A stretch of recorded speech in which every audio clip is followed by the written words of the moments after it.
Blog Talk Radio.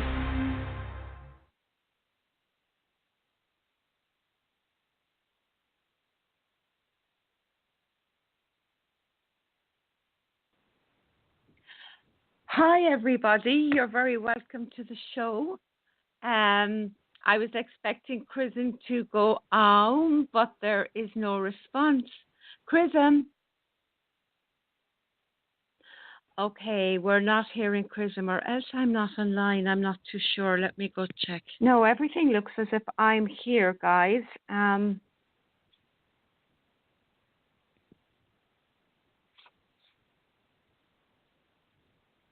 Okay, 1 second now.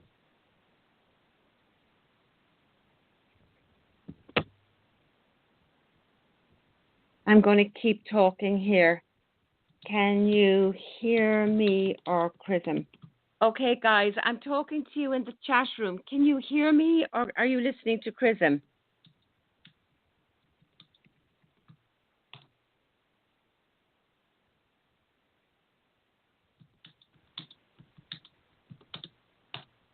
Is he on air? So I'm asking the chat room. I could be talking here now to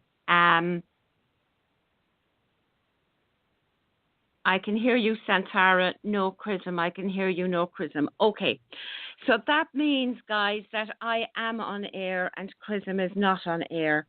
So how are we going to fix that now? Chrism might think that he's actually on air and he's not. Chat room as he normally does. Because as I'm looking here on the in the studio, I can see Chrism. Okay, maybe this is him. 1 second. Hi, caller 952. Hi, this is Rosemary. Hi, Rosemary. You can hear me okay, yeah?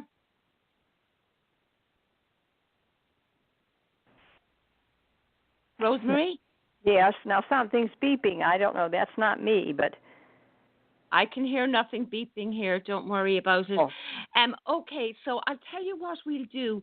I'm looking at Chrism here on the switchboard, and I'm just hoping that he hasn't begun the program unaware that he's not been heard. So what we'll do is, could you actually go and phone him, Rosemary? Would that be possible for you? Oh, hold on. He's gone blue.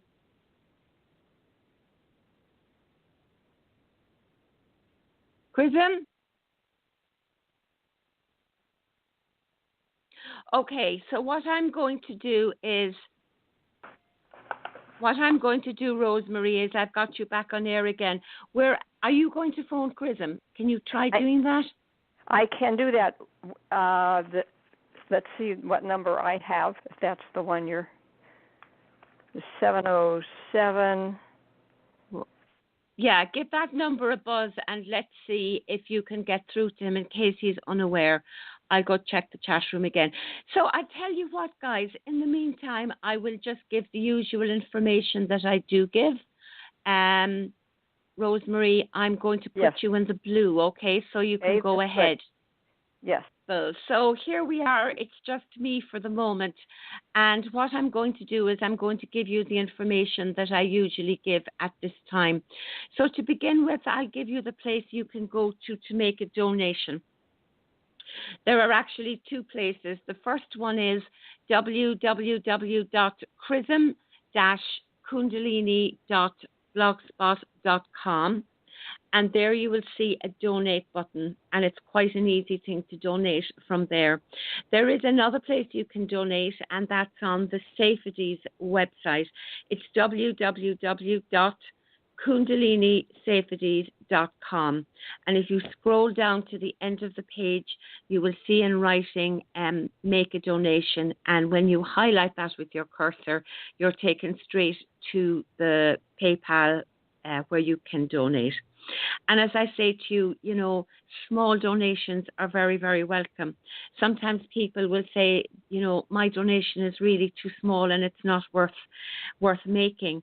But lots of small donations add up and everything contributes. And everything is a service and an act of love towards, not just towards the work that Chrism is doing, but to all of us, because Chrism reaches out and touches so many Kundalini people that when we don't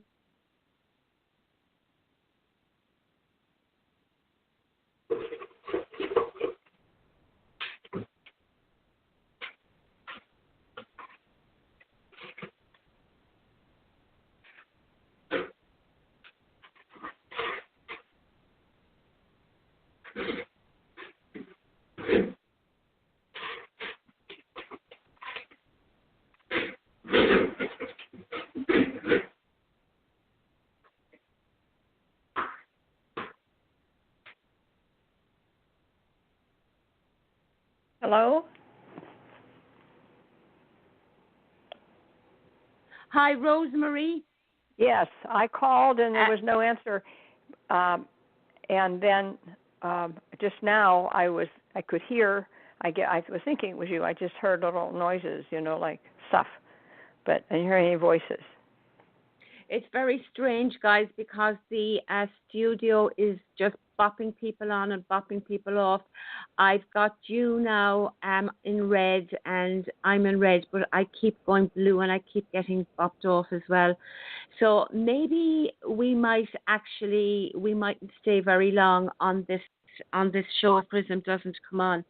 So Rosemary, let us do a little bit of a chat with each other. Maybe you could begin by telling us a little bit about the seminar that's been held there in October, and then we'll take it from there. Thank you. Yes, it will be in October, the 28th and the 29th in Mankato, which is about an hour or a little more south of the cities. And we have been there before, and Joey and I go and do the expos. Katie lives there, actually, and she's there for when the expos that we're doing. And we're also including Rochester. We'll be doing some, actually, an expo there, too. And opening it to the people of that Mankato and Rochester area, joyful to be offering this amazing experience to people, an opportunity to learn more about the whole process. And my information, I can tell you more about that if you like, any particular questions you have. My phone number. Sorry, Rosemary, go ahead. Yes. My phone number is 651-329-9615, and my email address is rosemaryg@usinternet.com. Be delighted to share thoughts with you about the seminar. And it will be at the American Hotel and Suites. It's near the University of Minnesota there, and I'm downstairs and I don't see that particular information right here, but I can give it to you if you give me a call. It's in Mankato on... Don't worry, Rosemary. Give your phone number again, for people to make sure they have it. 651-329-9615, and my other number is 952-303-6438. Okay. Well, the good news is that Chrism has gone off now, and I had to press continue the show. So my hope is that he's going to actively call in a few minutes. Good. So Good. I'll keep an eye on the studio as I'm talking. So if any number comes up, I will bring them on. So I suppose just before we continue with the chat, Rosemary, I'll give the information on Berlin. Manisha is organizing a seminar in Berlin, and that's happening in September. And this will be the second seminar that Chrism will have given in Berlin. Last year's one was really successful, and there was a great crowd there, and it was a wonderful gathering of Kundalini people. Many people have already been activated, and some people had met Chrism before. Sometimes, for some people, it was the first time they had met Chrism and other Kundalini people. It was a wonderful experience, very beautiful, a very sacred space for the whole weekend. And we had a lovely venue. And Manisha tells me that's the vent. Oh, is that Chrism? It is. Hi, I'm sorry Chrism. to interrupt you. You sounded like you were No. just rolling right along so nicely. Thank you. Oh, my word. You weren't Just talking to the air, were you? Oh, fully. I played the music. No. I played the music, everything. I do not know what happened to this stuff, and I'm just, wow, it's so frustrating sometimes. Oh, you're here now. I'm Oh, sorry that happened. me too. It's okay, So Chrism. yay, We got Chrism is here. Chrism is here. We're Go. ready. Go, Chrism. Oh my God. Okay, hello everybody. I better start out at least with this. This is necessary. Here we go.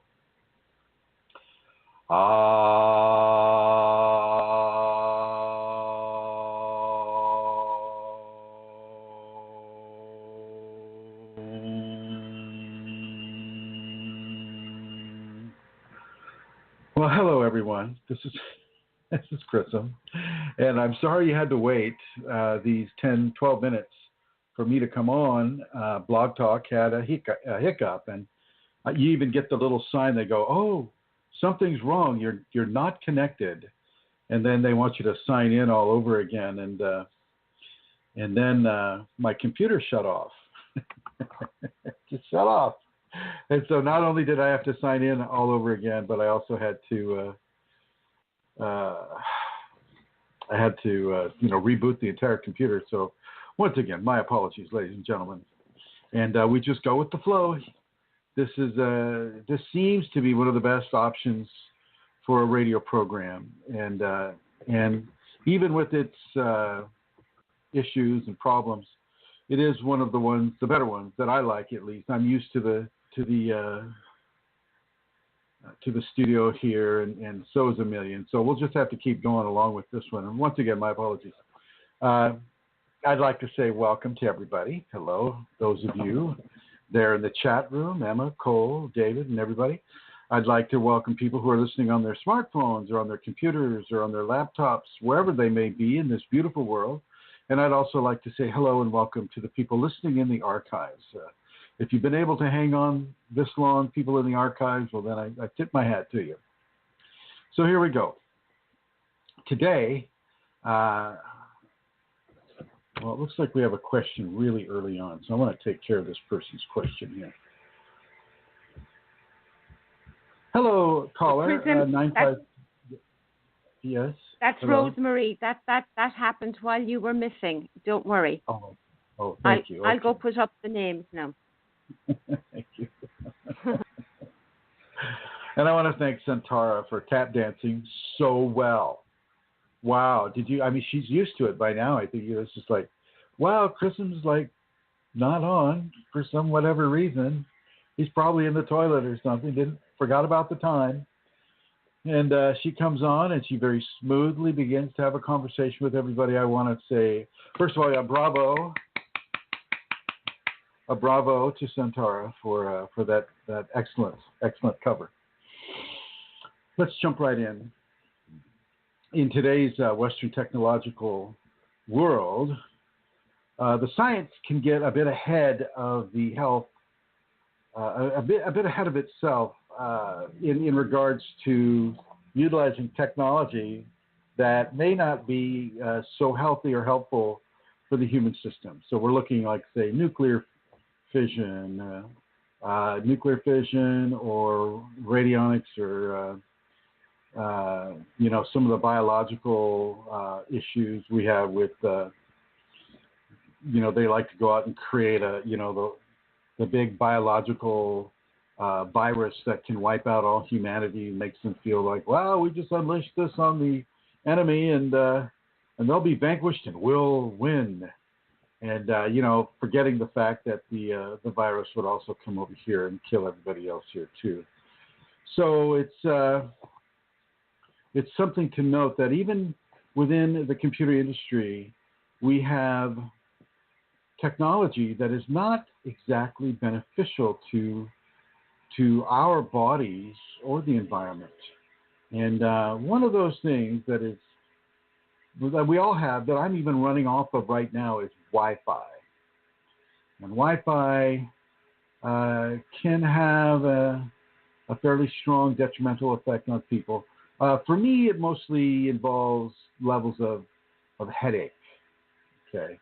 Now, when I was down there in Peru last year with Cole and Amelia and Rosemary and Joey, the shaman there, Alonso Del Rio, said, he just cannot have Wi-Fi in the area. If he's going to work on his computer, he has to go directly into the phone wire and work his computer from there. And in fact, I would do the same thing.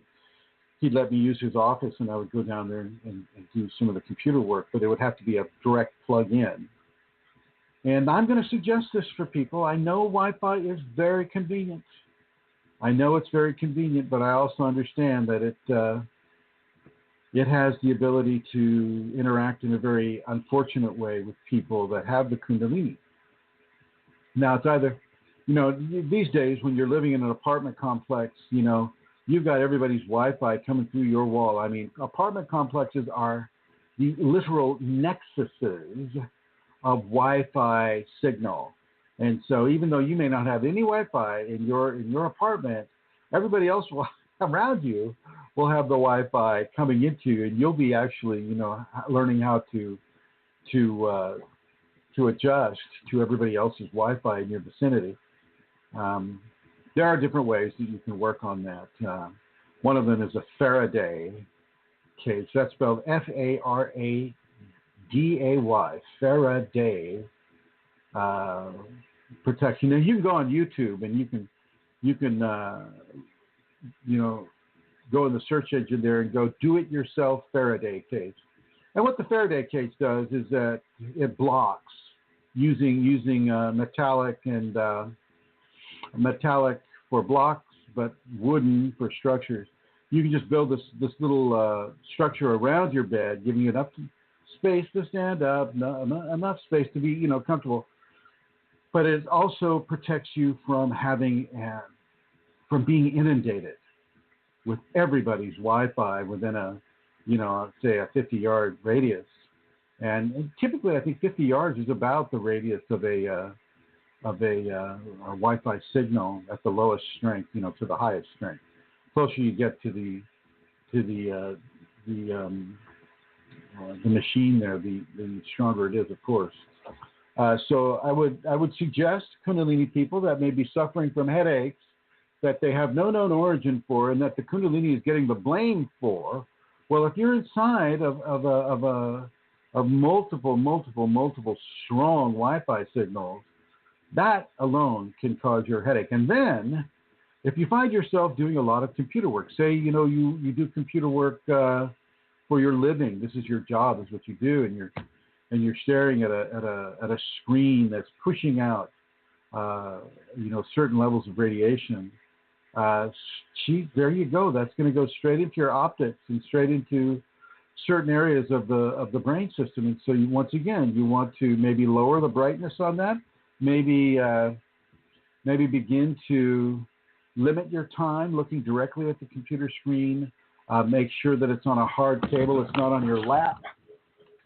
You got to protect yourself from science here, because science isn't really providing a protection. Science is more interested in the results of the intention of the machinery, rather than protecting you from the effects of the machinery. So something for us to look at when we're actively engaged by the Kundalini.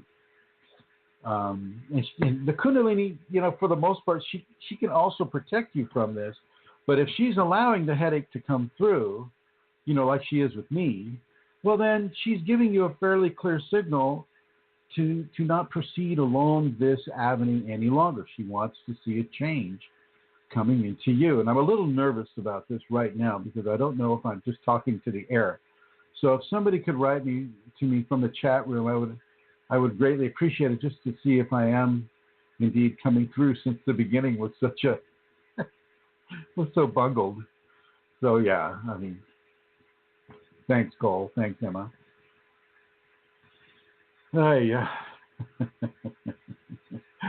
Okay, so take a look at how much involvement you're having with a Wi-Fi signal, with radiation coming through the computer screen, with Bluetooth applications. I was in the process of purchasing, a really good set of headphones that I could use for this show and that I could use for other purposes with Skypes and whatnot. And I of course, I looked at the what are they called? Well, I looked at I probably shouldn't even say the manufacturer, but I looked at the high end, not the highest high end, but the high end technology that was present, and they have really good sound. Oh my gosh, the sound was wonderful. But when you turn the Bluetooth on, it's like putting an ice pick through your brain. At least that's how it felt to me. And so obviously that brand was not going to work with me. And I had to go through various different brands that were using, different kinds of wavelengths for their Bluetooth and that kind of interactivity. And I finally found a pair that worked for me, but definitely had to turn the one pair that had the great sound but the terrible Bluetooth. I had to turn that in and get the other pair. And I'm going to suggest that you take a look at that very, very carefully. Look at that very carefully. Make sure that you're not feeling any detrimental effects when you're using these Bluetooth headsets or that type of a situation. If you're doing a lot of Skyping or a lot of computer work, or if you're just listening to music a lot, you got to remember the Kundalini person is a different type of person. We are not the kind of person that can just, chug a case of beer and stick some headphones in, crank it up really loud, and just have a good time. Maybe some of us are. I will suggest, that most of us may not be that way. Rosemary may be the exception to that, the Mother Superior. Anyway, so I think that, and I will let her come on in a second here and respond to that. Very important that you look at maintaining the health of your body. Remember, the more natural you allow yourself to be, the better the Kundalini in you will flourish. And so the longer you allow your hair to grow, the more the better quality of air you can breathe. You're not standing out in the middle of a downtown Los Angeles, deep breathing, smog-filled air. The more you can go barefoot on bare soil, the more that you can be completely natural in, say, a very private setting like a forest setting or some sort of a setting where there is nobody there to view you.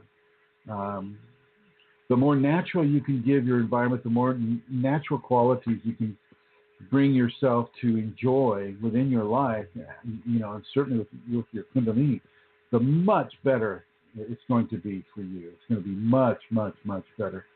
And so really look at this. Really look at this. Look at it from the respect of this is the greatest gift that God and Goddess can give to you. This is approaching the pinnacle of the physical incarnation. This is very, very extremely important, very sacred and beautiful and amazing, and it's serving as a beacon of light for the people to come to these areas. It's serving as an invitation for you to become semi-divine. This is huge. This is like the Greek gods and goddesses like Hercules. You're being given the opportunity to become a Hercules or an Aphrodite. It's a big, big, big deal. I wish I had the words to convey what a big deal this is. And but it doesn't come without certain levels of sacrifice. You're going to have to sacrifice some of the things that are really, really easy. And one of those sacrifices, I think, may have to be, for some of you, the Wi-Fi connection.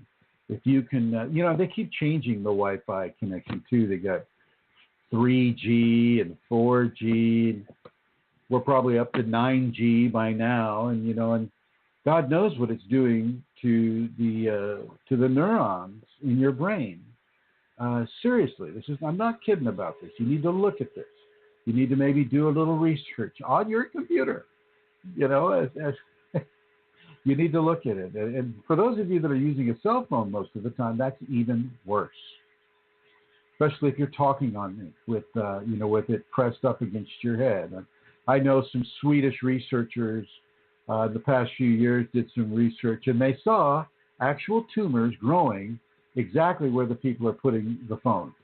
So you need to look at that. You need to consider this. And if your Kundalini is kind of sending some warning bells off to you like she does with me, well, then you have to take note of that, and you have to really begin to take remedial steps in order to begin to interrupt the level of damage that may be happening to your brain, to your system. Very, very important. Now, if you have any questions about that, I'm going to, I want to invite you to call in, and the call-in number is 347-934-0026. That's 347-934-0026. And call in and let's get a conversation started about this. It's very important. A lot of the time, I have a cell phone too. I have one of those iPhones, and sometimes you can't even pick it up. The energy conduits that extend to your fingertips, those little chakras in the ends of each fingertip, won't allow you to pick up the cell phone. You'll get a shock. You'll get a shock that'll send a signal all the way up your arm into your shoulder. You will not be able to hold it. What is that telling you?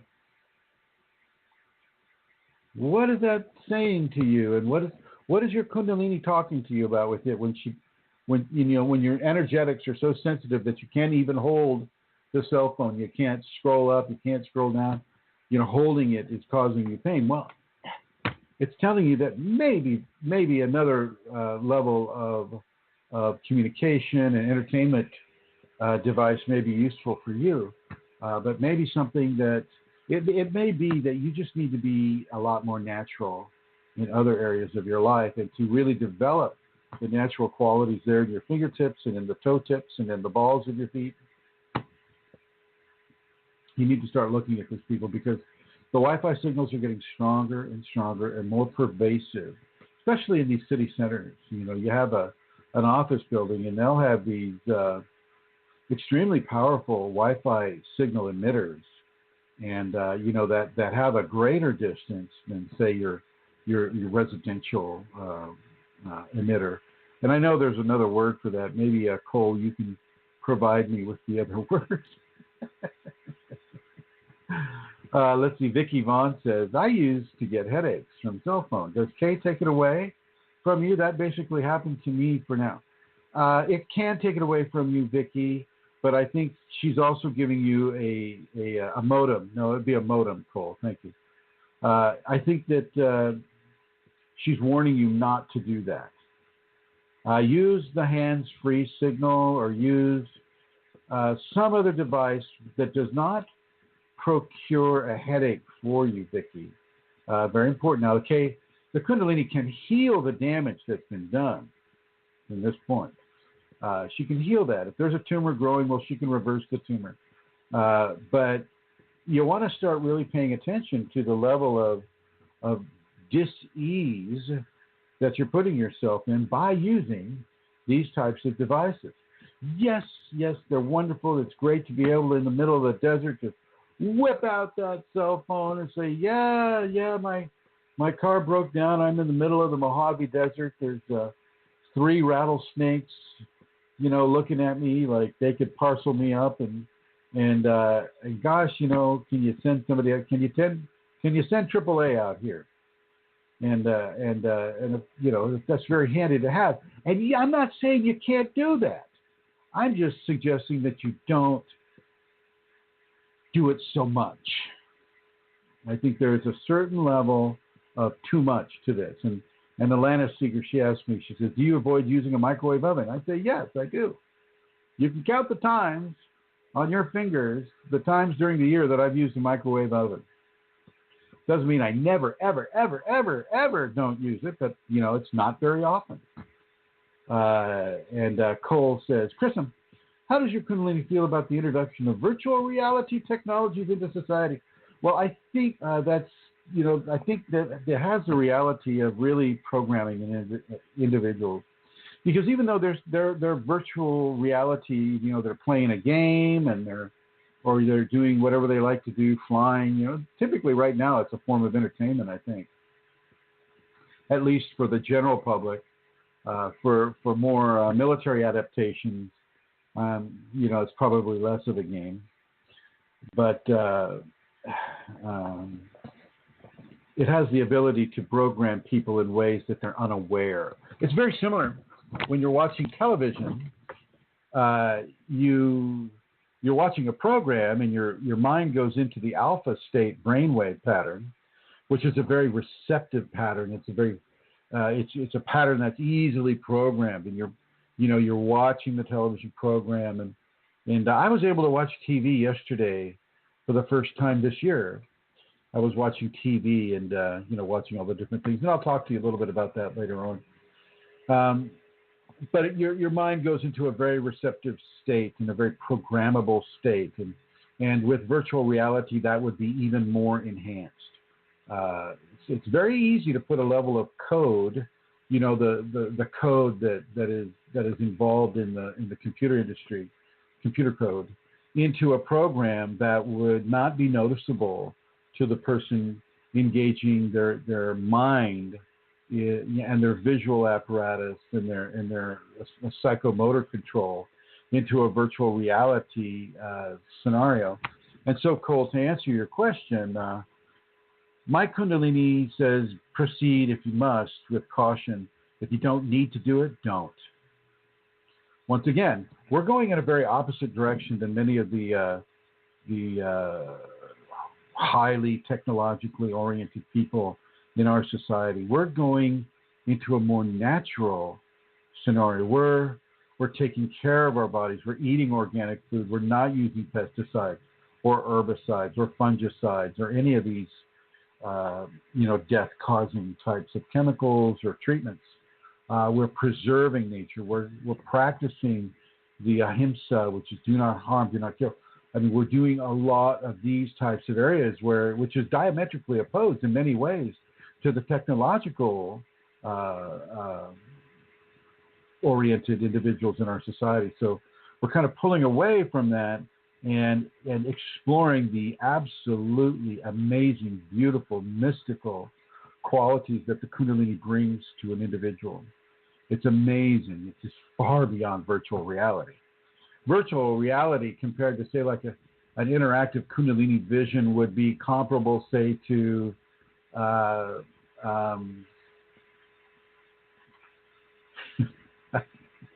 it's just way more to, I don't know, a beginning clarinetist and all the squeaks and shrills to celestial music. I mean, it's just there's such a huge gap between the two. And yet you can engage in that type of activity with the Kundalini. Now, most of us listening here, and even myself included, you don't partake of the amazing qualities of Kundalini enough. You don't pay enough attention into these areas. And so you don't really get to experience some of these things that you could experience if you really wanted to engage your Kundalini in a much more full way. And I'm going to suggest that you do that. You get into your meditation. You do the astral projection. Now, don't let fear of spirits or fear of entities or fear of the unknown get in your way. I mean, it's the same thing with virtual reality.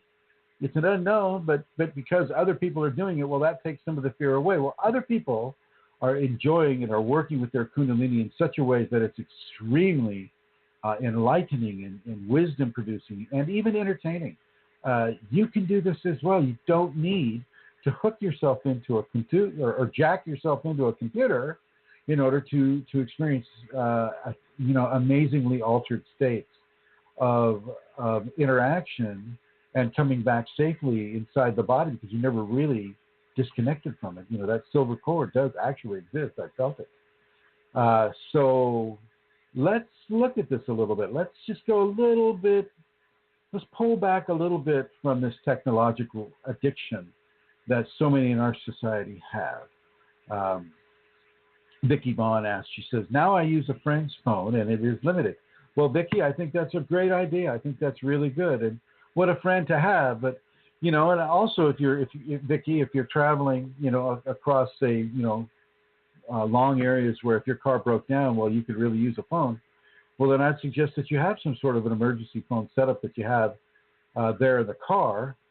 Maybe just one of those throwaway cell phones, that you pay a certain amount of money and you can use that way and put it in the glove box.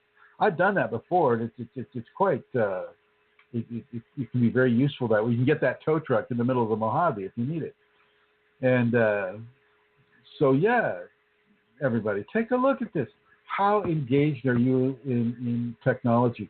Are you using your iPhone or your other kind of phone to control the temperature in your house, or the lighting in your house, or programming the herbal tea to be brewed in the morning when you get up? I mean, how dialed in are you to the high tech? How dialed in? And Vicki Vaughn says, well, I'm thinking of getting one to use for that now. She says, it's been 3 years. So there you go, Vicki. Yeah, just for emergencies, really. I mean, and if you're going to use it to communicate with friends or family, definitely, here in the States at least, in the United States, it's illegal now to talk straight into your telephone while you're driving. But it's not illegal to use a headset. So use the headset if you're out there driving and you have to get directions or talk to friends or family, and be very careful that you can pay attention to the road ahead of you. I know a lot of people here in the States die because their attention is being split. Part of it is on their entertainment, or part of it is for texting, and the other part is for driving, and typically that's what kills them. There's a little bumper sticker out there now that says "Texting kills," and boy, it does kill if you're trying to text and drive. Seriously. So look at the level of addiction that you have to Western technological advancement. Look at how you're allowing it to influence your life. Now, I do a lot of work on the computer. You guys know I do a lot of work on the computer. And ever since she started giving me this signal, I've been backing off on it big time. I turn the Wi-Fi off at night. There is no signal coming from this house into the plants, the animals, and the people at night with Wi-Fi. And if I need to get on the computer, well, then fine. I'll turn that Wi-Fi on and I'll get up and do the work that I need to do. But I tend to be very, very discreet now with the Wi-Fi. And as soon as I can arrange it, I'm going to make it so that I can just connect the phone, just like Alonzo Del Rio does. I'm just going to connect the phone directly to the phone line, unless other people in the house need to use a computer. Well, then, of course, the Wi-Fi goes on. But if nobody else in the house needs to use a computer, say it's late at night or early in the morning, then I'll just go straight in to the computer and just, bypass the whole Wi-Fi scenario. And Vicki Vaughn writes, she says, I am seeing a feeling to leave Facebook and now try to limit. It's like I see it so differently now. Mindless addiction, LOL. Yeah, I don't see the need for me, and I understand that for you this may be the case, but for myself, I don't see I use Facebook and Yahoo and all these different networks for a completely different reason. I don't do it so much for social networking. I do it strictly to reach into the masses and to provide as much Kundalini service as I can. And that includes the Skypes and the different interactive opportunities that Facebook offers. So if it were me and it was just for social media, and I wasn't doing what I'm doing, I'd probably not be on it, or be very limited with it.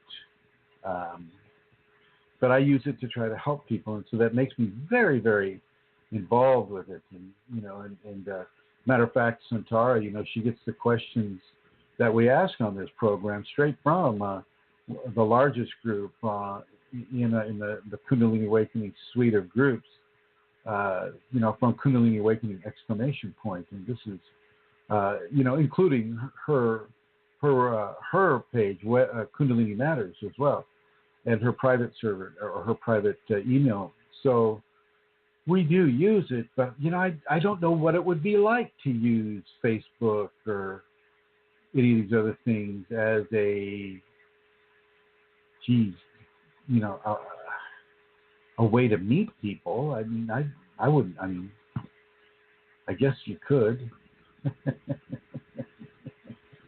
I walk around Santa Rosa here, and nobody knows me, and I know very few people here, and I'm okay with that. I kind of, the anonymity is kind of nice.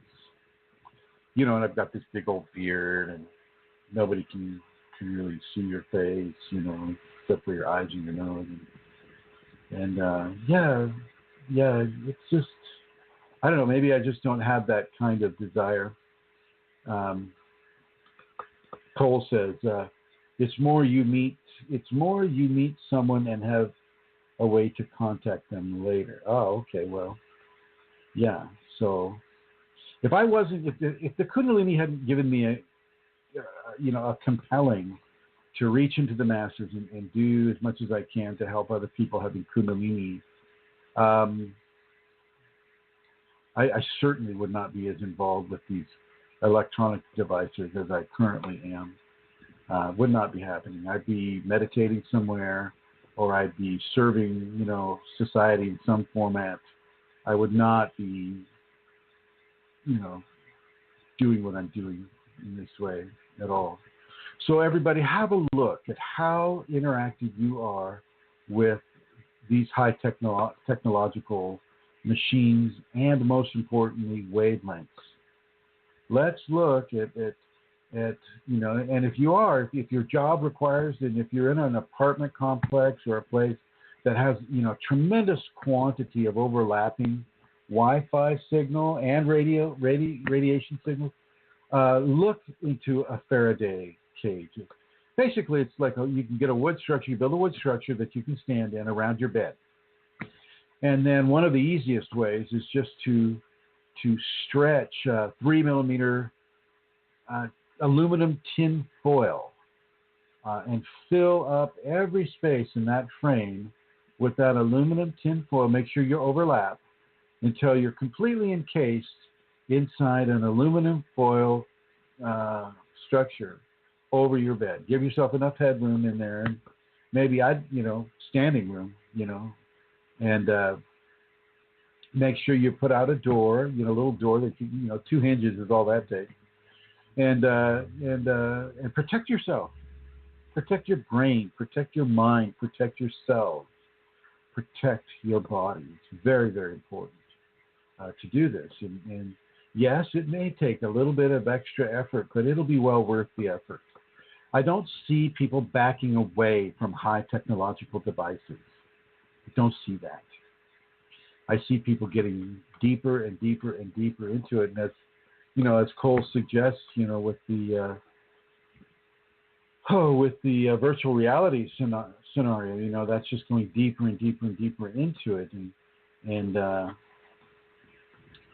to some folks, they can enjoy that virtual reality so much that, they lay in this coffin-like device and they're jacked in, and their reality becomes the computer reality, and the computer reality becomes their dominant reality. And there's a movie that was made about this, and people are always beautiful because the program allows them to be always beautiful, and they're always young, they're always strong, they're always at the peak of human egotistic self-worth. They're always there. They're always gorgeous, and but back in their little coffin-like thing, they're old and wise, grizzled up, and they're not exercising a lot because they spend most of their time of their life jacked in. Well, this is the kind of society that we're turning into if we continue along the track. Now, war and the preoccupation with war will change our time for these types of communications. The disarray in Washington, D.C. at the moment, and the reformation of relationships that the United States has with Europe and with China, with Russia, and many other countries. That will also change the level of interactivity that we can have. Europe, they can have their own internet that doesn't interact with ours. And same with China, same with Russia.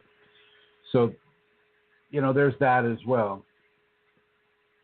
Look into how you can become more natural with your life. Put the cell phone down. Put the laptop down. Walk away from the computer tower. Be natural in nature. Walk with your shoes off. Here in the northern hemisphere, it's a spring and summer now, and so if you're able to, get those shoes off, get those socks off, and walk connected to the earth.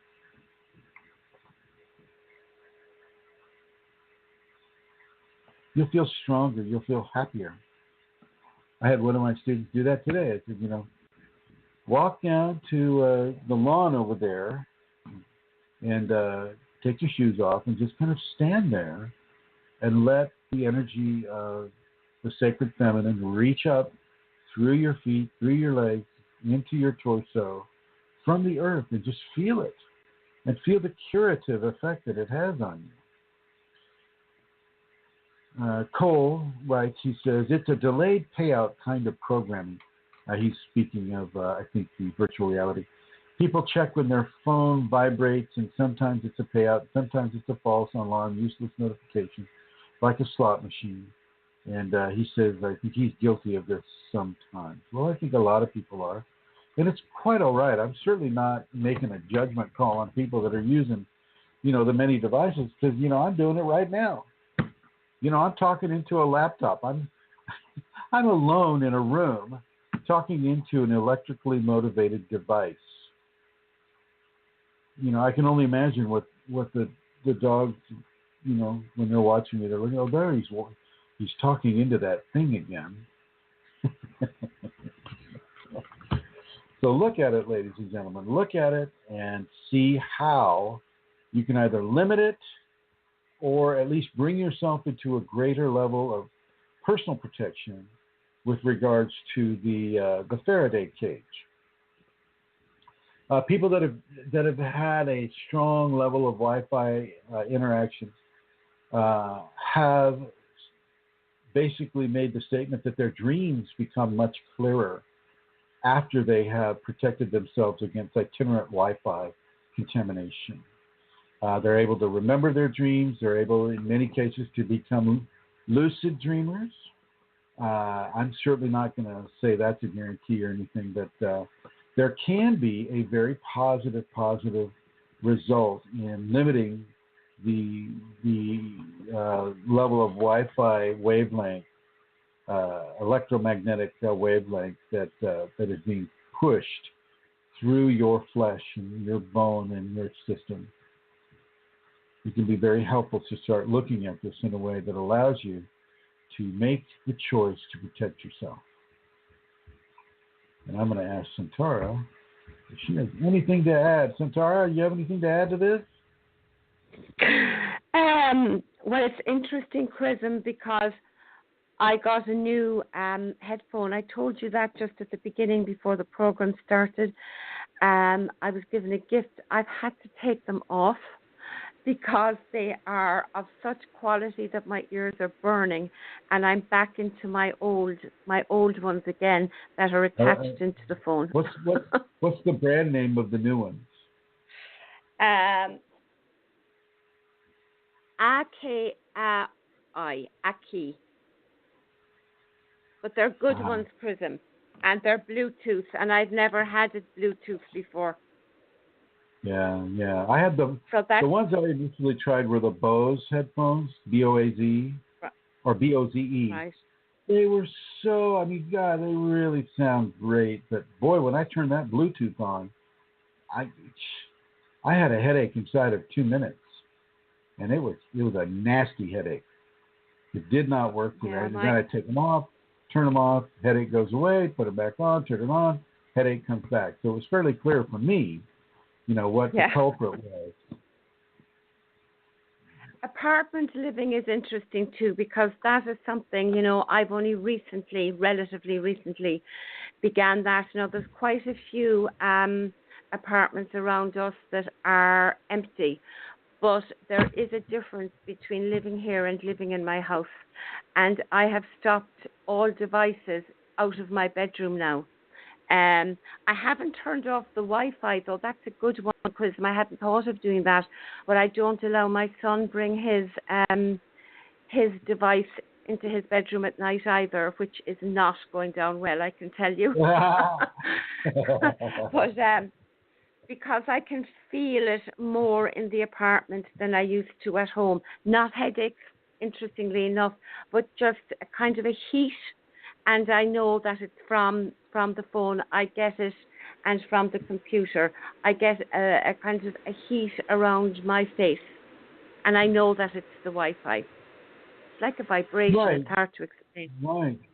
But also, when you're looking at your iPad or your laptop or anything like that, for me, I get more of a headache from looking at the screens.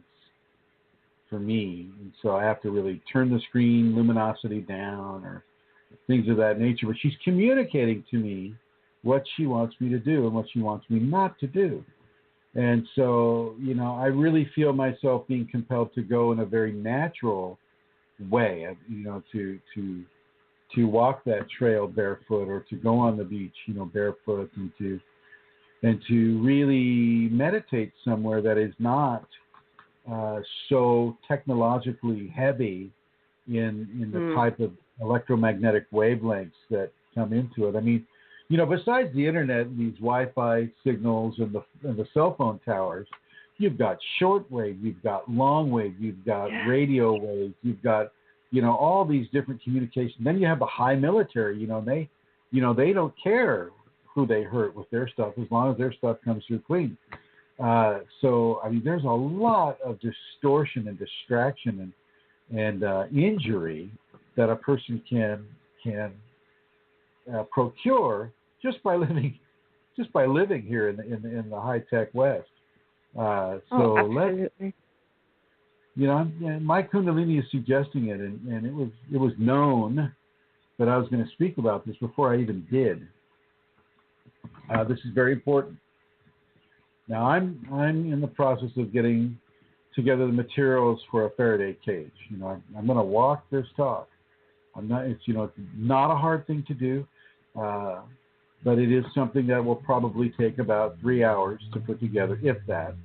If you're Cole Kundalini here, he could probably do it in an hour. Because he knows how to do this. But probably David too. Probably David could do it as well. Does Rosemary have a question? Well, she did earlier. We were speaking to each other, and she was giving the information then, Chrism, about her. Do you want to check in case she's another one? I'm sorry? What? Do you want to check in case she has a another question? Now. I'll do it right now. Hi, Rosemary. Hello. No, I didn't have any question. I was checking on to see if you were there or not.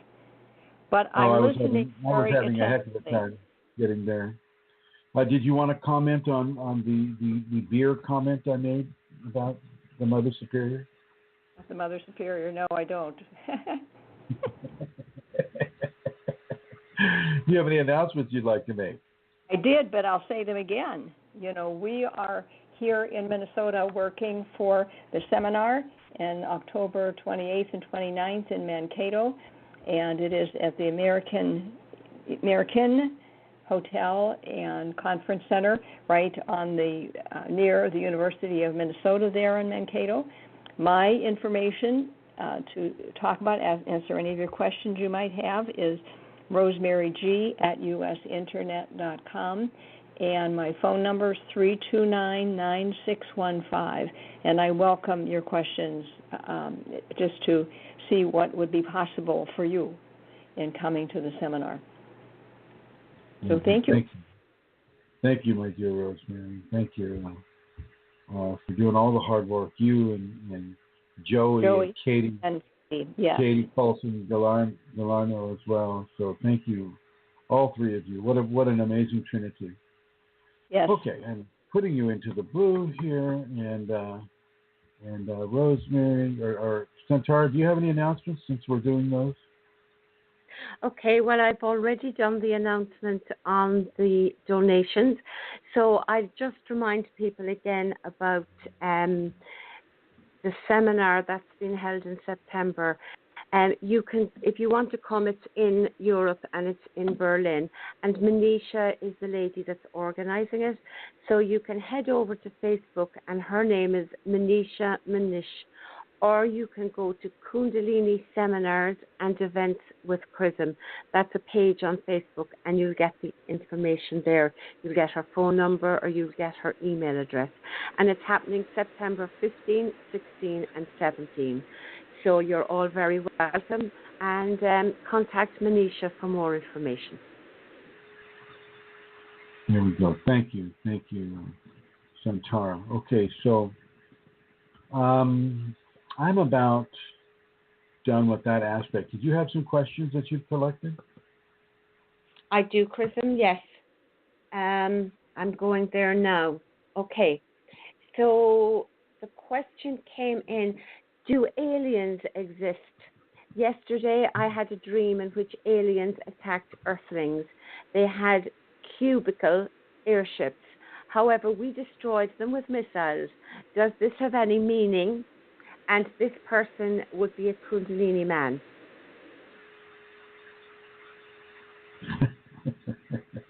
I was reading what Cole was saying just now. He's saying just wear chainmail to keep the Wi-Fi off. Dress up like a chivalrous knight. Well, okay, yeah, you can do that too. Wear the helmet the whole bit. That's pretty good. Thank you, yeah. And heck, instead of driving the car, we can just ride the horse. Horsepower. Aliens do exist. They've been continuously attacking human beings for, thousands of years. They've been abducting them and experimenting on them and eating them, for food. But some are also very helpful. Some are also very, congenial, and some are, here to use us as batteries, or as try to harvest the Kundalini by putting the person into extreme levels of fear, like the Montauk Project, things of that nature. Using, well, I'm not going to go into their techniques, but they're fairly awful. Aliens are real, and they're out there, and because they have that technological edge on us, they just don't really care. When we see their ship or vehicle or themselves. But for the most part, they enjoy being secretive. They don't want the entire population so riled up that it removes their accessibility to us. And so it's important for them to stay in a semi-secretive state. But yeah, they're real, and yeah, they do exist. And some are good, but I would have to say most of them are not. It's 1/3 is good, 2/3 are not. That is kind of the measurement that I'm getting on it. And Chrism, in terms of this guy, this man, gentleman, having the dream, about the aliens attacking and the kind of airships and them being destroyed by missiles, would that have any meaning in a Kundalini context, do you think? Yeah, that we're not such. We do not need to see ourselves as victims. We have the explosive power to even that playing field, and it just takes a level of expansion beyond the current modality of being limited by being laughed at. So, if somebody says, "Oh yeah, there are aliens," well then everybody kind of goes, "Oh yeah," and they start singing the song do do do do do do do, and they start ridiculing the person. And if people can get away from being intimidated through ridicule, that will open the mind to the various possibilities that the aliens are actually using. One of the things that has happened in my experience teaching Kundalini is a reptilian entity will try to enter into and control the body of a human being. And, this was happening right in front of my face, and my Kundalini would not allow me to fix it. I was distressed for a while over that because this was having a very, very deleterious,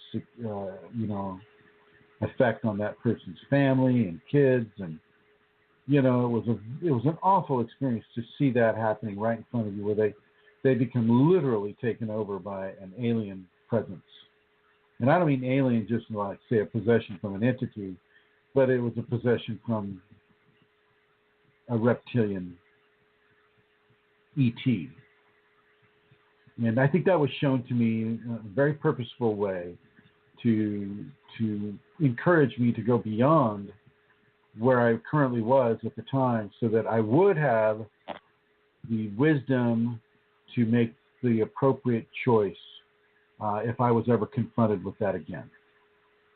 So it was a big teaching for me, yeah. And Atlantis Seeker is asking, are some discarnate entities that cave people encounter aliens? Yes, indeed, Atlantis Seeker. Absolutely, you're right on target with that. Yes. Go ahead, Amelia. So, Chrism, when you say there, to get away from intimidation by ridicule, do you mean to get away from the fear that you would have of intimidation by ridicule? I can phrase it a different way. Don't be embarrassed because other people make ridiculous statements about your beliefs, or if you have to say it inside of a room of people that don't have that broadness of mind, well then know that you're saying it to a group of people that are going to probably find a way to ridicule you. And as they ridicule you, you just forgive them. You got to forgive them. Yes. Don't let yourself be embarrassed. Be willing and able to hold your ground. And they're going to come at you and they say, well, what is it? Do you have scientific proof? Spaceman? You have scientific proof that those aliens exist, spacey boy? Yeah. Yeah. All kinds of stuff. That's really, yeah, thank you. Do not be embarrassed. Yeah, thank you, Chrism. Hold your ground. Yeah. Hold your ground. Looks like we have a caller. I believe that is Toronto. I'm not sure though. Down there at the bottom, if you could look into that. Do you want me to check it? Will I ask you a question while? Okay. Yeah, go ahead and ask your question. Yes. Okay, so the next question, and I wanted to hear the answer to this one. I'll come back to it. I'm going to take the question from the group, and it says, my left eye turned blood red completely for a few hours, and there was no pain, no itching, nothing went into my eyes. I was just taking a rest. When I woke up, my eyes were completely red. Is this because of Kundalini? I'm afraid, but I'm not reacting. Please help. Well, obviously, she's obviously reacting, because when I looked at her eyes, it wasn't anywhere near blood red. they were maybe bloodshot a little bit. I mean, over her sclera, it was just slightly pink. I mean, it was not a big deal. And it wasn't pink eye. What we know is that conjunctivitis. It wasn't that either. The fact that the left eye was being affected by an increased circulatory flow is definitely an activity of the sacred feminine, the Shakti, coming up the left side and increasing the flow of blood to the sclera of the left eye, and then proceeding to go over the top of the head and down the right side, and as doing so, increasing the blood flow to the sclera of the right eye as well. People, you don't want to jump to a negative conclusion because the Kundalini gives you a symptom that is not something that you understand, that is not something that you know about. Even though that is the case, you've got to understand that you have Kundalini and she's going to be doing things like this. Rest assured that she has you and she's taking care of you, even though your eyes may turn a little pink at times. The very next day, her eyes are fine again. So it's very important, I think, for you to understand that the Kundalini will come along, and especially when she comes up the left side, the horseshoe activation. She comes up the left side, she comes up and over the top of the head, down the right side, and completes a circuit with the earth. That you can expect some levels of phenomena from that interaction. She's going to do it. She's going to give you, Chrism. She'll give you some sort of phenomena that is somewhat challenging to your status quo. And you've got to be okay with it. You don't need to go into fear. You need to go into amazing levels of trust. Just trust the Kundalini. Don't trust me. Don't trust Rosemary, even though she's mother. Don't trust anybody. Just trust your Kundalini. If your Kundalini says to trust me and to trust Rosemary, well, that's fine. Then trust me, trust Rosemary, trust Santara. But you've got to stop being a victim. You don't get to be a victim any longer. I hear you, Santara. I was going to say that, Chrism, if your Kundalini gives for you to trust the teacher, well, then you trust the teacher. But you've got a lady here called Kala, and she's got a Kundalini question for you, Chrism. Will I bring her on? Oh, bring her on. Hello? Hi, Kala. Hi, Kala. Hi, How are you today? I'm good. How are you, Chrism? I'm fine, thank you. Please, ask your question. Okay, so I haven't been able to meditate for a long time. Anyways, today I did, and my foot disappeared. Like, it was gone, and it didn't look like bloody gone. It just looked like it was healed and not there. Just gone. Just gone, right? Just gone. Yeah. So where you once had a foot, you no longer had a foot. Yeah, and it creeped me out, kind of. Oh, totally. No, that's a very, very, very significant sign of Kundalini, and that is something that would really creep you out. All you need to do is put your tongue tip behind your upper front teeth, and that won't happen anymore. Okay. So the next time you meditate, I would suggest that you meditate.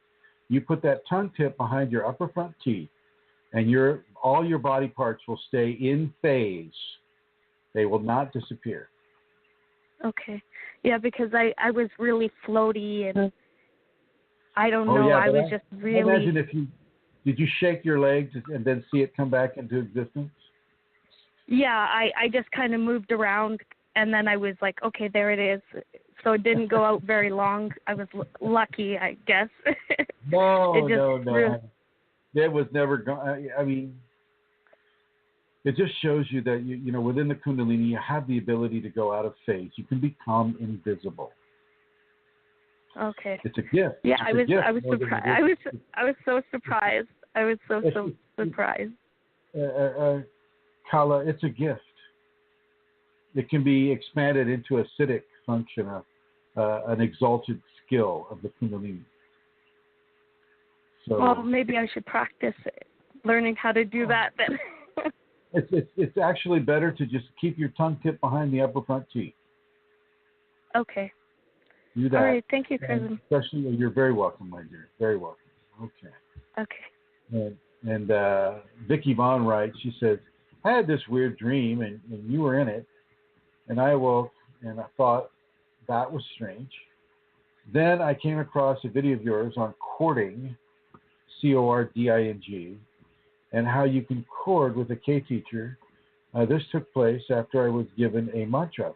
Now I got pain in the neck and tailbone. Well, the pain in the neck and tailbone, Vicki, is a Kundalini indication, especially in the tailbone.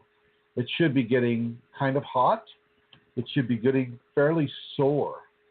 And do what I would do if I were you is I would do what is called a Tritaka meditation.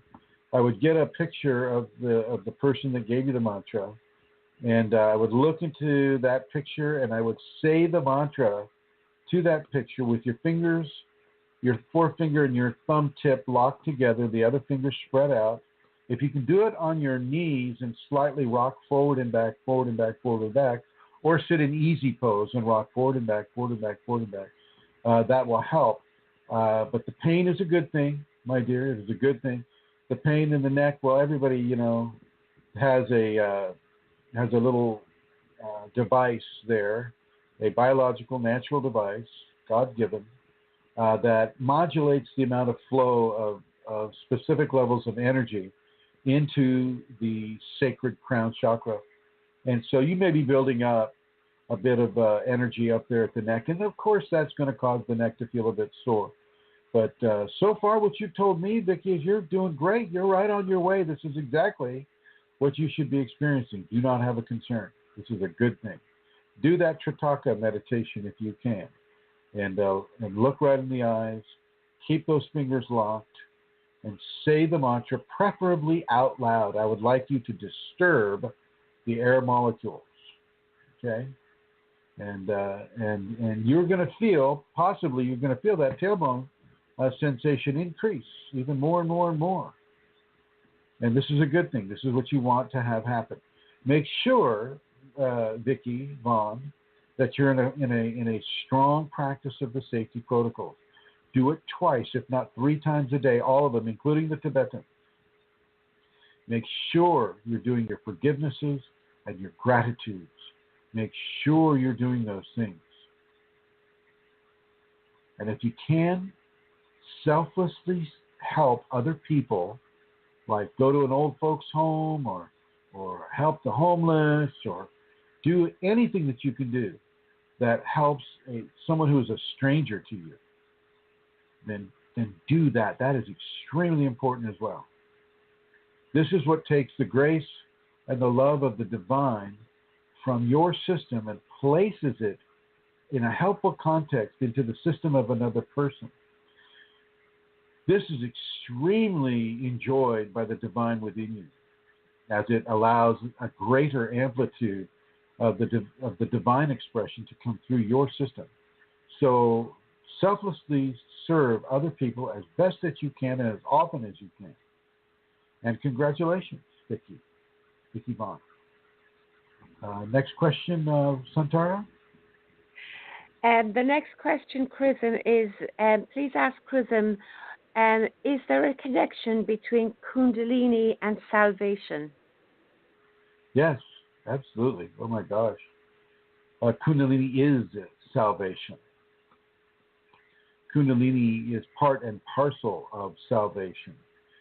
Salvation meaning that you have come to a point where your actions and your mindset and your karma have all come to a place where you're ready to explode into a divine expression. And to me, salvation is the entrance point of a divine expression. But I'll look it up on the web just to see if I'm anywhere close. with that. Sometimes I am, sometimes I ain't. Here we go. What is salvation? It's power over sin and death. Well, there you have it. There you have it. Here's the dictionary. Is the act of saving or protecting from harm, risk, loss, destruction. The state of being saved. Exactly. And yeah, Kundalini is that thing. It is that power that opens you up into total redemption of your karma, of your lifetimes. It opens you into the flower of grace, and it actually changes you into that flower of grace. This is the Kundalini transformation that we talk about so much. You could also call it Kundalini salvation if you want it. It would apply. Over. Now, before you continue on, Vicky responds, okay, she says, I still deal with some addictions to cigarettes and caffeine. Well, Vicky, let those go. Let those addictions go. You don't need them. You don't need them. And you ask the Kundalini, which is coming up now strongly. Now's the time to ask the Kundalini to help you do that. Say, my Kundalini within me, please help me to discontinue cigarettes and caffeine. And do it every time you meditate. Let that be the first thing that you say. As you look into your teacher's eye, ask your teacher as well, because it's the teacher's Kundalini that you're communicating with. And that is actually giving you Shaktipat through that Tritaka practice. Over. Go ahead, Santana. Thanks, Chrism. Is having a Kundalini awakening a sign that returning to our bodies over and over is coming to an end? Yes, absolutely. Is anybody hearing a clicking sound at all? Am I click-free? Emma or Michelle or Tejashri or Vicky or Cole or David, let me know if this is a click-free program. Click-free from here. No. It's click-free. It's like, Emma Travis, no clicking here. And Vicky says something about anxiety. I'm not quite sure about that. Okay, connected good. to the cigarettes and caffeine, probably. Maybe that's why she, yeah, okay. All good was a bit choppy for a bit, but all good now. Thank you, Michelle. Thank you. All right, so we're sort of click-free.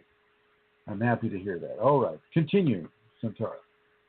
Katie. Okay, so... Thank you, Katie. Go ahead. So these questions now are from the groups again, Chrism. There was a question about marijuana, and the person said that a shaman had said that marijuana is the black queen from the dark side. One time taken, you are united, and she works in the energy system like a glue. Could you comment on that, Chrism? Like black glue. Say it right. Come on. Give her the drama.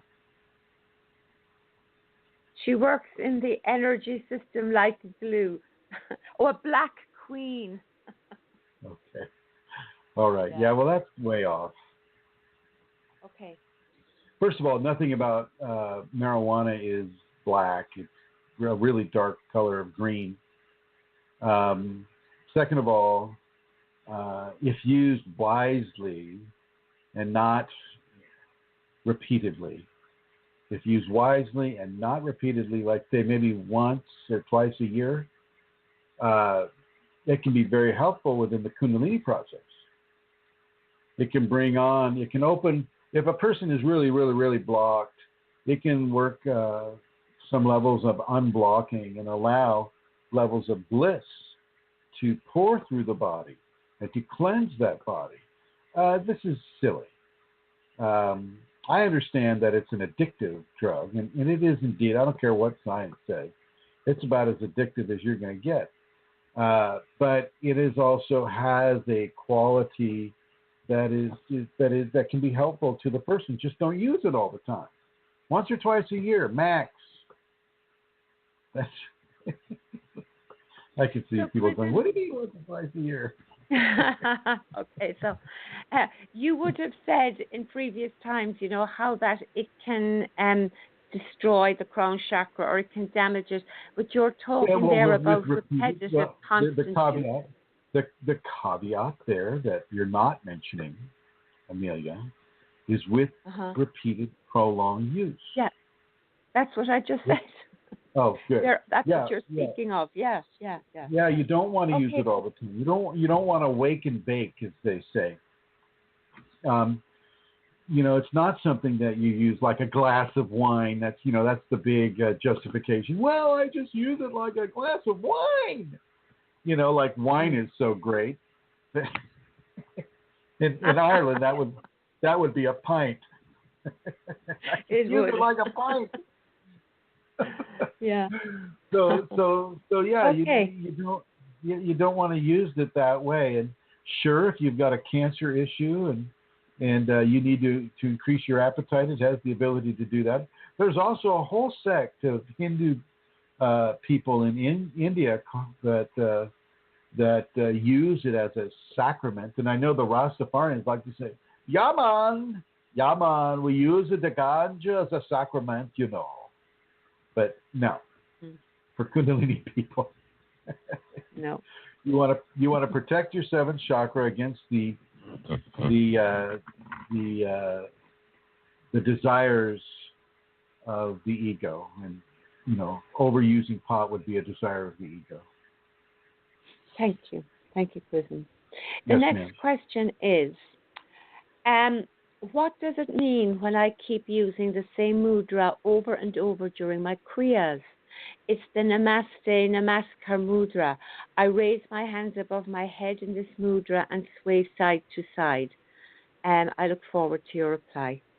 It's a form of devotion to the Kundalini, and she's made that a part of your process because she wants you to keep on doing it. It is a devotional aspect. It is in recognition of her presence within the individual. And the side to side and the hands above, that is very, very devotional and very healthy for the individual to do that. So I'll suggest that you continue doing that, and don't try to figure it out. Put your ego inquisitiveness at rest and just give yourself to the Kundalini. Over. Thank you. I don't know how far my Kundalini has advanced, so can I ask questions to others? I'm burning up in my legs, then my feet, stomach, left shoulder and back of neck. Full on sweating. It is cooler weather now. My head is dizzy with headaches and I have weird dreams. So she's asking other people for details about their awakening, but that's what's happening her. She mentioned later that somebody mentioned it could be menopause, but she feels it is not that. Well, it could be menopause, but I don't think this person has menopause going through. This person has a very scientific mind, and Kundalini, because it goes beyond the conceptual comfort zone of science, to a person with a scientific mind is going to be very, very disturbing, and very much out of the box, out in left field. This person will have a very difficult time conceptualizing that this is a force that, first of all, has a consciousness, second of all, has an agenda for you, and that agenda is transformation. This person comes from a very specific scientific modality as a pharmacist.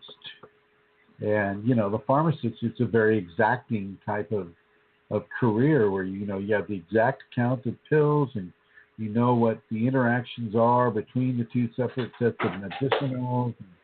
It's very, very much an exact science, because if you're off by a little bit, well, people can die. And so this person is, she's feeling all of these different Kundalini phenomena, and she wants to know how far along she is. Well, I'll tell her right now, ma'am, you are in the stage of the activation stage. You need to be keeping the tongue tipped to the upper front teeth. You need to be staying hydrated. You need to be taking in watermelon or coconut water if you can. Make sure you don't get coconut water where you can't see what's inside the carton. Make sure that you're able to see the coconut water rather than just trust what they're putting into the carton. Several people have had some disastrous surprises. You're in the activation stage, so it's very important for you right now to trust what is happening to you. Do not go into fear. Do not go into thinking that you're ill or that you're sick or that, don't feel that you're going into a spiritual emergency, which is the catchphrase that science likes to use for people having a Kundalini experience. They make it emergency. It's not an emergency. It's a gift. It's a grace. It's a happiness. It's a joyfulness. But because you're not surrounded by people that are supportive of this, your husband's not supportive and your kids aren't supportive, your mother isn't supportive, so other members of the family aren't supported, you're not supported by them in having this. Instead, you're ridiculed and you're told, well, you need to find another job and, we got to pay the bills and, so all this pressure is being heaped upon you. I want you to take some time out of your day and just allow the Kundalini to give her wisdom to you. And I want you to open to that wisdom. And no matter what it says, I want you to begin to coalesce your thoughts and your feelings and your motivations and your activities around the divine wisdom that the Kundalini will bring. Be comfortable, practice the safeties. To you, ma'am. Over. Thank you, Chrism. Since Tibetan 2, the second Tibetan, is involved with lying on the ground, can I do it standing instead? No. Over. Okay. Okay. Fair enough. Thank you. Okay. Next question then. Does Kundalini awakening have a place in Zen? I can read it a bit more, but that's the question. No, that's okay. Okay. That's okay.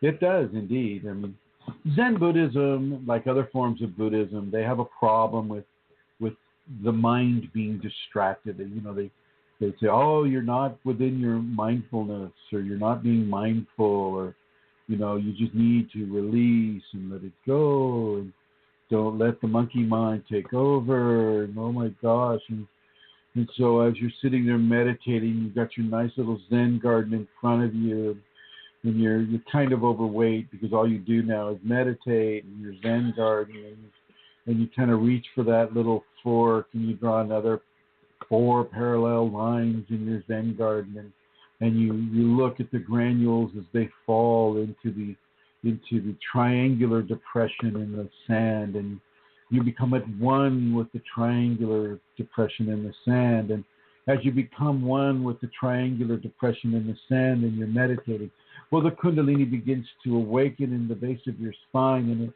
pushes you out of your mindfulness and out of your meditation, and you become more aware of everything, and you become more in love with everything. While awareness and love aren't really, respected within the Zen community, because it's more of a lack of mindfulness, and it's a giving away into emotional context, and it's taking you off your goal of centeredness and one point centeredness in the all that is all. And as it comes through your body and it gives you kriya as well, there's so much for that meditation. And now she's oh my God, she's making you lose weight, and she won't let you meditate because she sounds like hot knives going through the top of your head. And oh my God, you go to your Zen priest, what is happening to me? I can't meditate. My mindfulness is gone. My one pointedness is gone. I can't be the little depression in the sand anymore. What do I do? And it's like, oh, Chrism, stop. Oh, poor Zen people. I hadn't realized. Well, so there, it's basically, regardless of what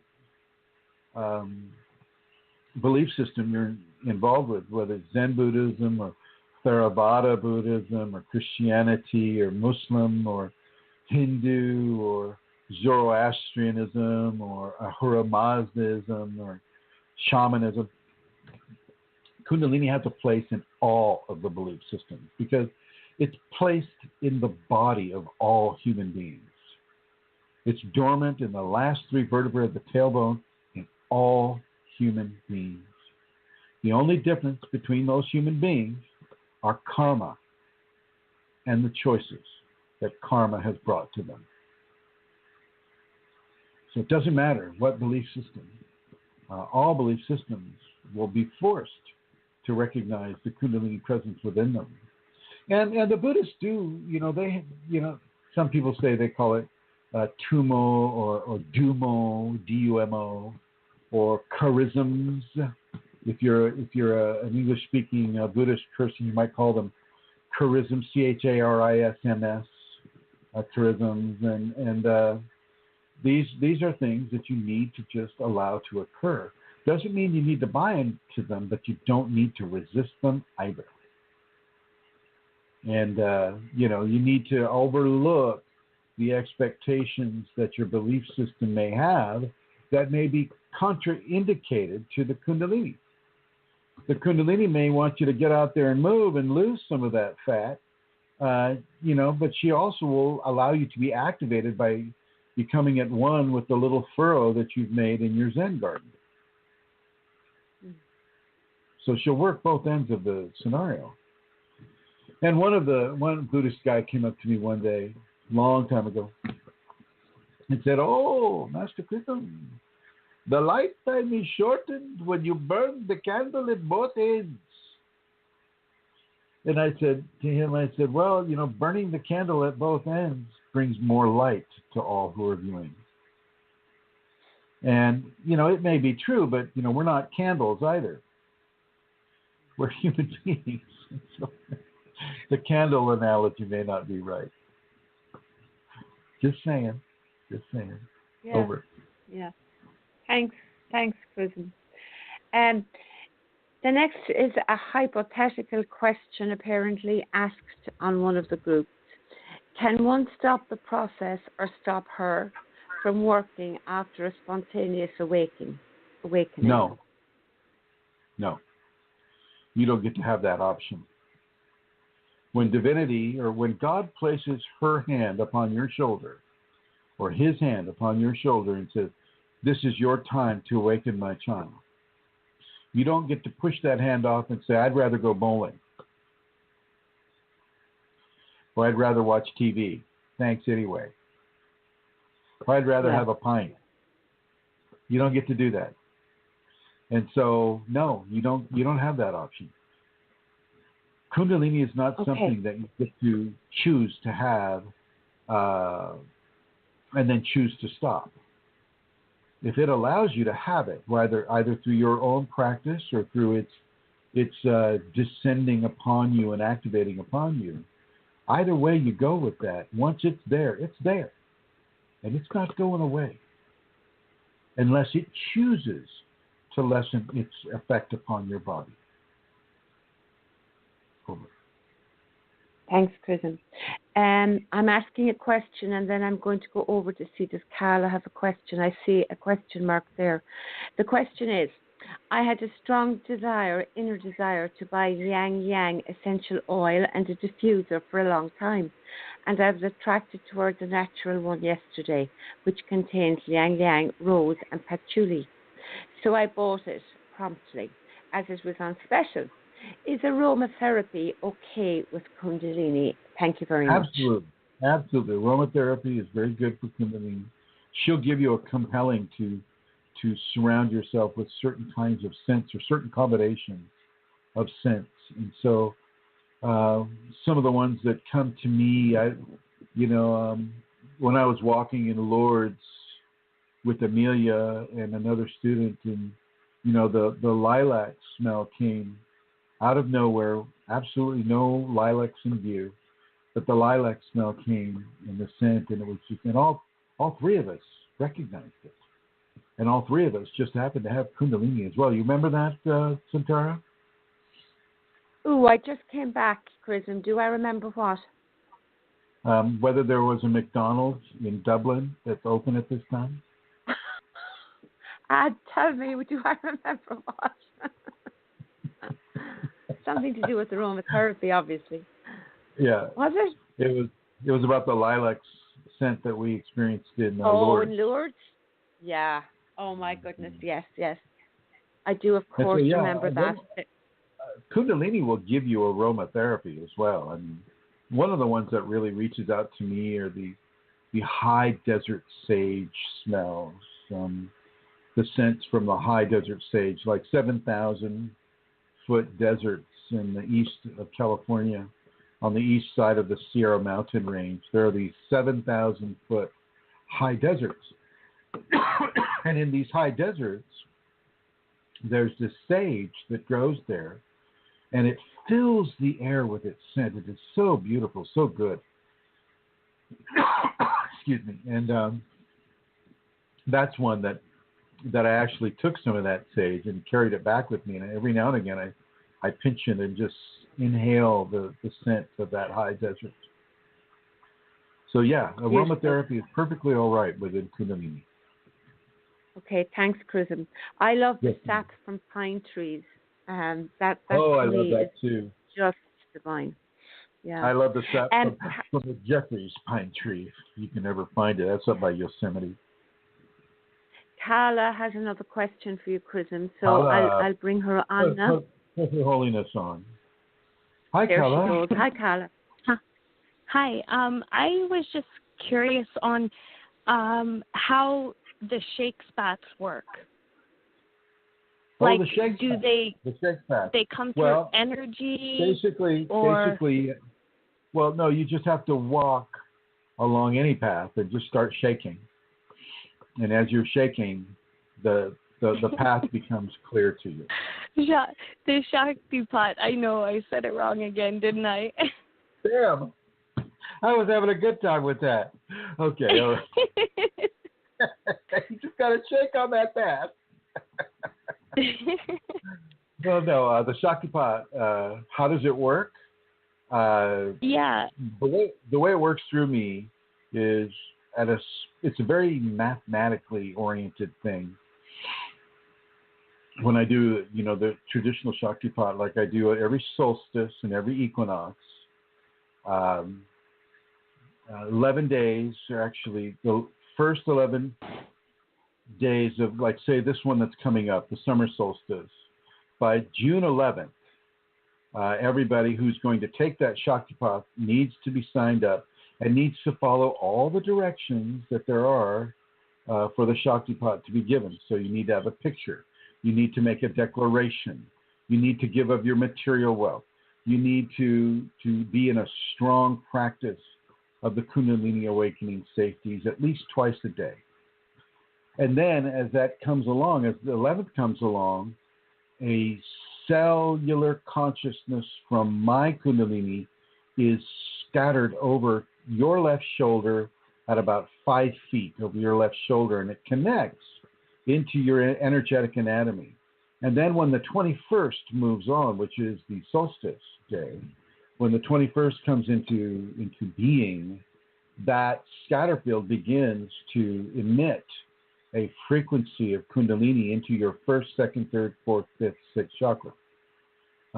This is accompanied by me also formulating a wavelength or frequency of Kundalini generative energy into your energetic anatomy.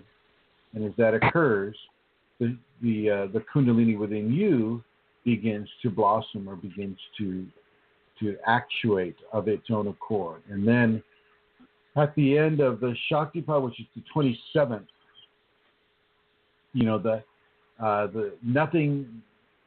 scatter field does, the only thing the scatter field does on the 27th on the crown chakra is to allow its own self and just the divine to come into the top part of that person's energetic anatomy. And then the person waits for another 9 days after that. And then after the 9th day, the Shaktipat is concluded, and you have been Shaktipat. There are various safety reasons for that. There's certainly mathematical reasons for that. Everybody must be ready by the 11th, but the actual scattering of the scatter fields happens on the 12th.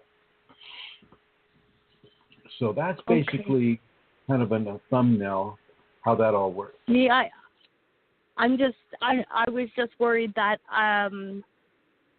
I might not do the practice right or something, and something might happen, like I might not do it right and it won't come. That's how I was a little bit afraid. Well, no, I think you'll be fine, Carla. Did you sign up? Yeah, I signed up, and I was the one who had the the spinal sweep. Are you the one from Canada? Yeah. So your name's not really Kala, is it? It's Kayla. Kayla. Okay. I remember you, Kayla. Yeah, you'll be fine. You just keep practicing those safeties, my dear. Okay. And sounds great. If you do it wrong, your entire leg might disappear. Who knows? Probably with me. Just kidding. The fact that your foot disappeared is a very strong indication that you're walking the right path and you're doing the right thing. So you keep going, girl. Okay, thanks. Okay, you're welcome. Okay, bye-bye. All right, and any other questions, Miss Amelia? Well, in the chat room there, Chrism, Cole is saying, on the topic of Zen, if you go up 4 lines, he's asking, were we going back to Zen?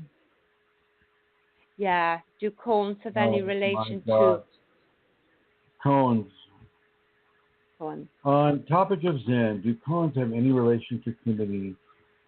Maybe to mantras.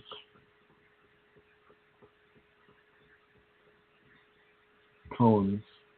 God, I could go so far on that joke. But I won't.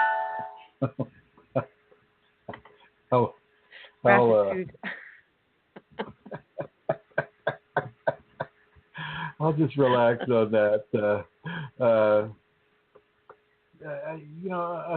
cone is it's a paradoxical anecdote or riddle used in Zen Buddhism to demonstrate the inadequacy of logical reasoning and to provoke enlightenment. And I'm not sure I'm buying that, but it forces the person's mind to go out of its normal logical linear functioning. So does the Kundalini. The Kundalini does that with phenomena, where the koan does it with verbal teasers in a way. And Cole says the answers to some of them seem to be Kundalini teachings. Well, exactly. And so, of course, as I mentioned before, there will be a Kundalini connection to Zen Buddhism for sure. And you can also read the Tao Te Ching or the I Ching, and you'll see if you read the I Ching from cover to cover, every single one of those wisdoms would have a Kundalini connection as well. And if you read the tarot definitions, for each of the cards, like say the major arcana cards or whatever, you'll see Kundalini teachings in those as well. And then that reminds me, I want to mention something. I was watching TV, as I mentioned earlier the other day, and it's the first time this year. So I was watching the TV, and I was watching this scary program like Paranormal Ghost Children. They really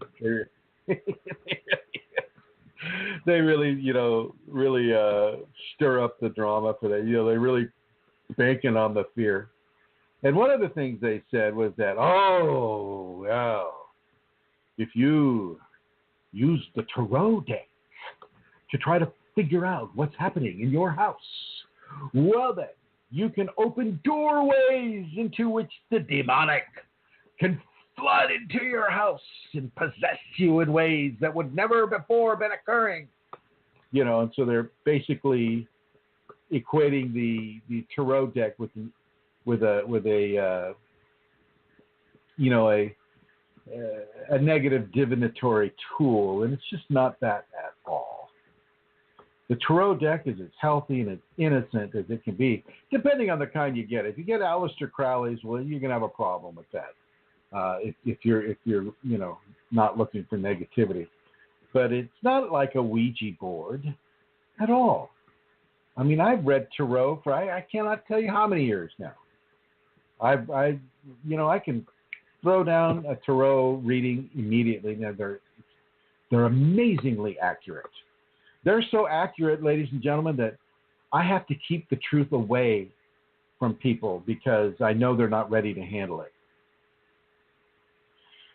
Tarot can be very, very, very accurate.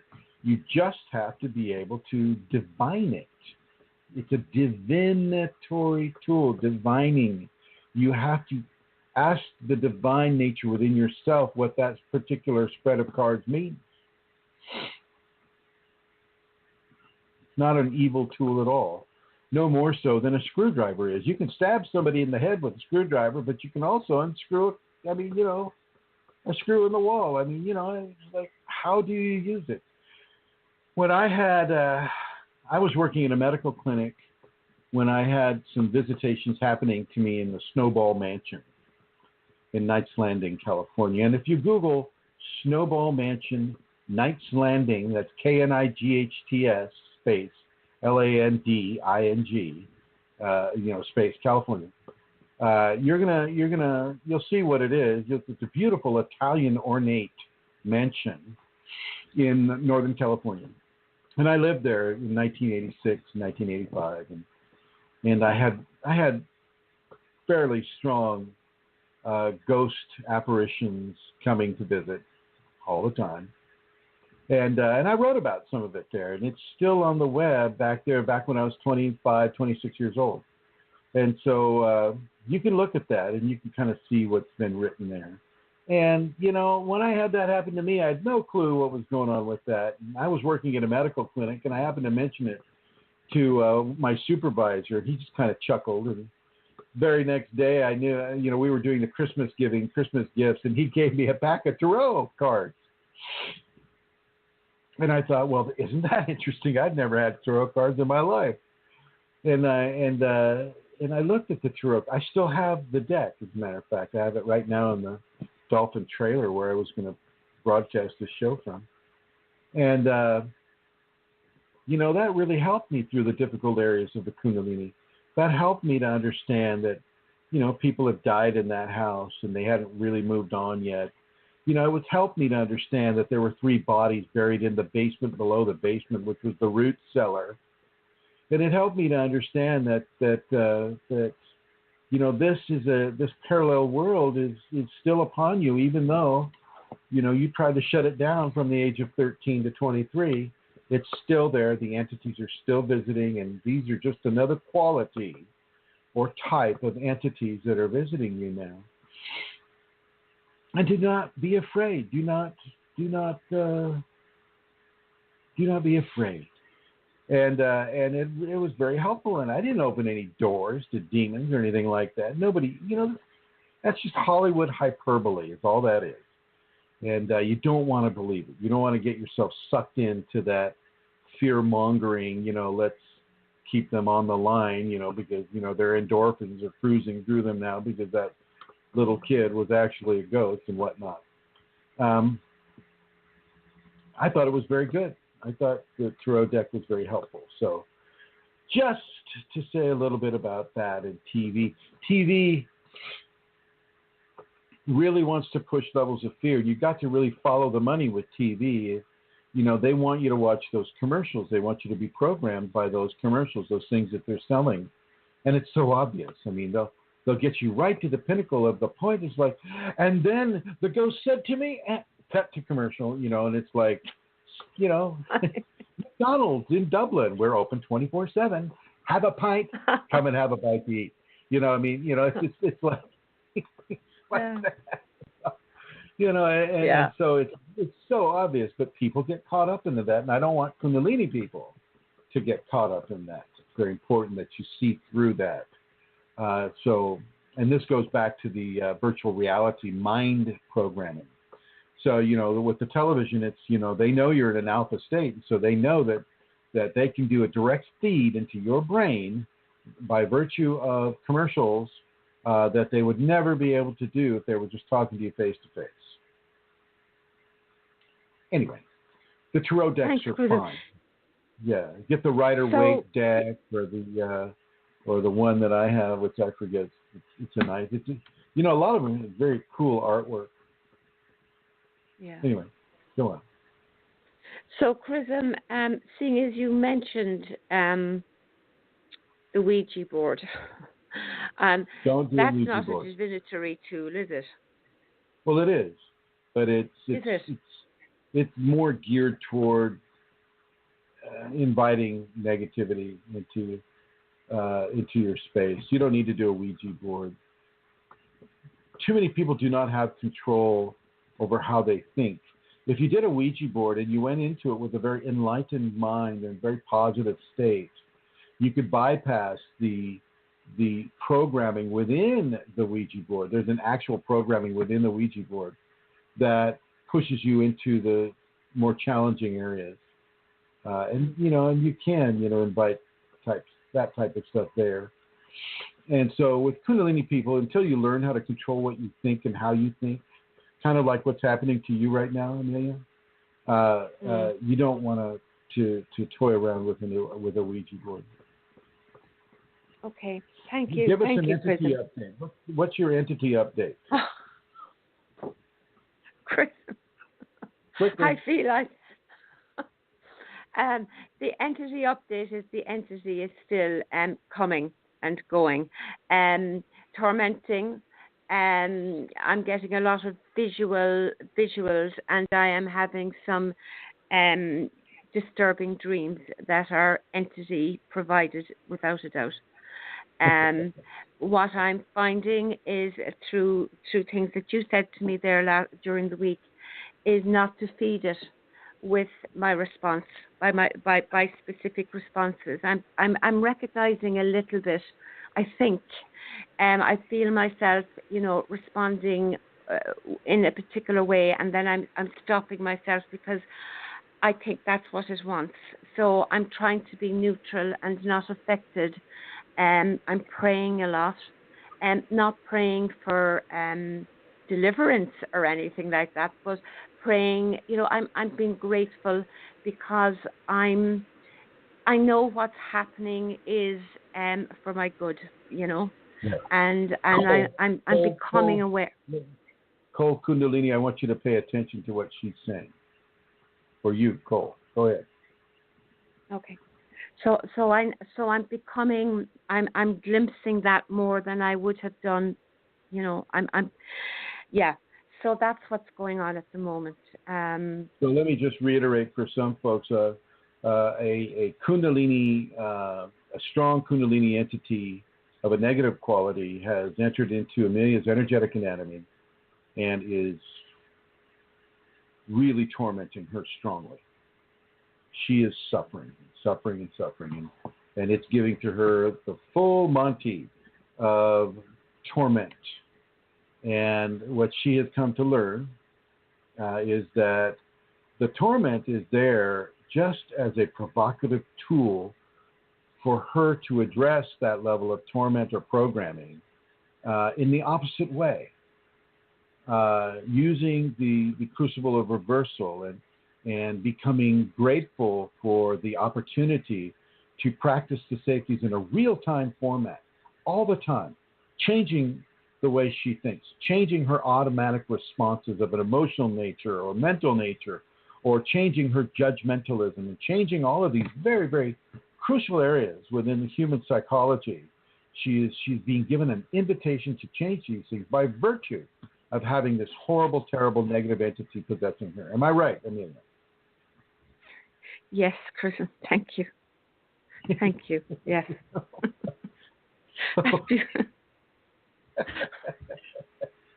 Yeah, we can all sit here and laugh, but it's harder. I know. No, it's not funny. It is good to be amused. It is good to be amused. Amusement is a good thing. But for those of you that have an entity interaction, you may want to pay attention to what she's doing, because almost virtually across the board.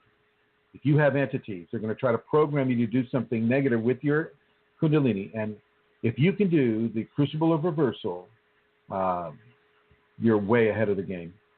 And to be grateful for the Kundalini allowing this entity perversion to come into your space as a teaching grace. That has been a real gift to me, Chrism. That understanding, that insight has been, it has made a big difference. Yeah. Well, it's also a truth. Yeah, it is. I have another question, and it's no. Is it short? We're down to 2:20. Yes, you could say yes or no. Actually, basically, okay, go ahead. Okay, is it okay to donate blood while Kundalini is active? Is there any risk or complete for the person that's receiving or the donor? There's not. I mean, it's best if you don't. You need your blood at this time. Okay. Let the Kundalini get a hold of you very strongly, and then if it wants you to donate blood, then it will modulate that blood donation in a way that will allow for a greater healing, rather than spreading Kundalini to a person that might not be ready. Okay. Any last words, my dear? No, Chrism, thank you very much. See you all next week. Everybody, I apologize once again for the difficulty in getting here, but I'm very, very happy that we were able to do this, and I'm gonna try to get the music going right here. Here we go. Let's see. And I will move it all the way over to here. And everybody, many blessings.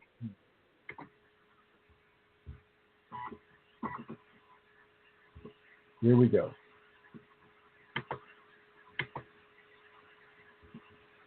Or not. Oh, here we go.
Heute mal die Geschicklichkeit von Holger dem Schreiner. Während seine rechte Hand ein Brett sägt, schreibt die linke eine Rechnung. Gleichzeitig öffnet sein Fuß die seitliche Schiebetür seines Citroën Jumpy. Ein guter Transporter ist wie ein guter Handwerker, ein echter Allrounder. Der Citroën Jumpy schon ab 175 € im Monat. Optional mit Hands-Free Schiebetüren. Jetzt bei den Citroën Business Days. Citroën.